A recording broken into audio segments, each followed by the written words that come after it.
नमस्कार, मोर नाम सरोजिनी नायडू। मु जने स्वाधीनता संग्रामी एवं लेखयित्री। मु 1879 मसीहा फेब्रुआरी 13 तारिख हैदराबाद ठारे जन्म ग्रहण करथिली। मो पिता नाम अघोरीनाथ चट्टोपाध्याय एवं मो माता नाम बरदा सुंदरी देवी। मु मात्र 12 वर्ष बयस मो साहित्यिक जीवन आरंभ करथिली।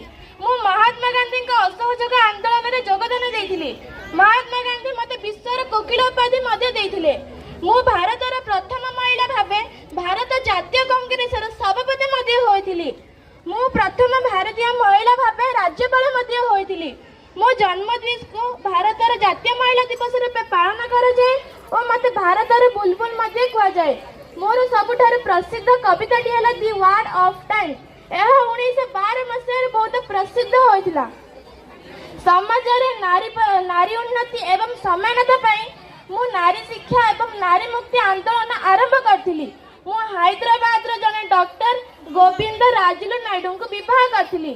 विवाह पर मोर नाम होइतला सरोजिनी नायडू। जय हिंद, जय भारत।